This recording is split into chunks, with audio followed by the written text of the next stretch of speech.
एक famous actress को एक बहुत बड़ी ब्यूटी क्रीम बनाने वाली कंपनी ने अप्रोच किया और उनके क्रीम के प्रचार के लिए करोड़ों रुपए का ऑफर दिया। लेकिन उस साउथ की फेमस एक्ट्रेस ने यह कहते हुए मना कर दिया कि इंसान की असली खूबसूरती उसका असली चेहरा होता है, जिस रंग के साथ वो पैदा हुआ है। ये क्रीम लगाने से कोई सुंदर नहीं हो जाता। और इसके बाद उनकी जम के तारीफ की गई, और हो भी क्यों ना, क्योंकि चंद पैसों के लिए उन्होंने अपने फैंस के साथ धोखा नहीं किया। गाइस, उस साउथ की फेमस एक्ट्रेस का नाम है साई पल्लवी। आपको ये सुन के कैसा लगा, चैट सेक्शन में लिखना मत भूलिए। जिसे हेल्दी और टेस्टी खाना बनाने का और खाने का बहुत ज्यादा शौक है, लेकिन अजीब बात यह है कि उनका पेट ही नहीं है। नाम है नताशा। मुंबई में पैदा हुई, दिल्ली में शादी हुई, लेकिन शादी अच्छी नहीं चल पाई, जिसकी वजह से उसे बहुत ज्यादा स्ट्रेस रहने लगा। बहुत ज्यादा स्ट्रेस की वजह से उसके शोल्डर में पेन शुरू हो गया। लेकिन जब भी वो खाना खाती, उनके शोल्डर में पेन बढ़ जाता। एक डॉक्टर से अच्छे से चेक करवाने के बाद उस डॉक्टर ने बताया कि उसके पेट में ट्यूमर है और सर्जरी करनी पड़ेगी। सर्जरी के दौरान जान बचाने के लिए उसके पेट को बाहर निकालना पड़ा। अब हालात ये थे कि अब वो जो कुछ भी खाती वो सीधे उनके शरीर से बाहर निकल जाता।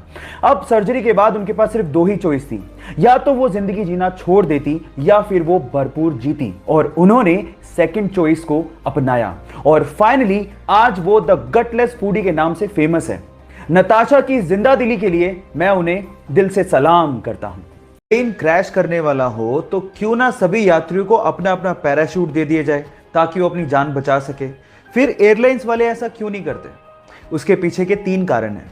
पहला कारण, पैराशूट बहुत ज्यादा भारी होते हैं जिससे ईंधन की खपत बढ़ जाएगी, और दूसरा, पैराशूट बहुत ज्यादा महंगे भी आते हैं। दूसरा, पैराशूट को चलाने के लिए इनिशियल ट्रेनिंग की जरूरत होती है, जो कि जरूरी नहीं कि हर यात्री के पास हो। और तीसरा, पैराशूट पहले मैं खोलूंगा मैं कूदूंगा, पहले मैं खोलूंगा मैं कूदूंगा, इस चक्कर में कोई कूद तो नहीं पाएगा, लेकिन प्लेन में भसड़ जरूर मच जाएगी। सो इन 3 कारणों की वजह से पैराशूट एयरलाइंस प्रोवाइड नहीं करती हैं। जब सीता मैया को रावण लंका उठा के ले गया तो उनको भगवान राम की तरफ से संदेश देने के लिए और उनका हालचाल पूछने के लिए हनुमान जी ने पर्वत से छलांग लगाई और समंदर के रास्ते होते हुए लंका जाने लगे। रास्ते में उनका सामना सुरसा से हो गया। सुरसा ने कहा, मुझे तो भूख लग रही है, मैं तो तुम्हें खाऊंगी। हनुमान जी ने कहा कि मैं सीता मैया से मिलके आता हूं, आते वक्त जो तुम्हारी इच्छा हो कर लेना। सुरसा ने कहा, नहीं, मुझे तो भूख अभी लग रही है, मैं तो अभी खाऊंगी। तो हनुमान जी ने कहा, वक्त जाया मत करो, खा लो। तो सुरसा ने उन्हें खाने के लिए अपना 1 योजन का मुंह खोला। 1 योजन का मुंह मतलब 8 मील मुंह खोला।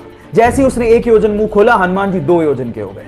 सुरसा ने 2 योजन का मुंह खोला, हनुमान जी 4 योजन के हो गए। ऐसे करते करते सुरसा ने 64 योजन का मुंह खोल लिया। तो हनुमान जी ने बुद्धि दिखाते हुए अपना शरीर छोटा किया और उसके मुख का चक्कर लगाते हुए बाहर आ गए। यहां समझने लायक और सीखने लायक बात यह है कि जब पावर दिखानी थी तो हनुमान जी बड़े होते चले गए, लेकिन जब बुद्धि दिखानी थी तो हनुमान जी छोटे हो गए। आप मुझे पेन बेच सकते हो?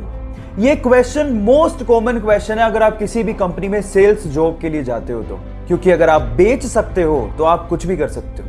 Sell me this pen.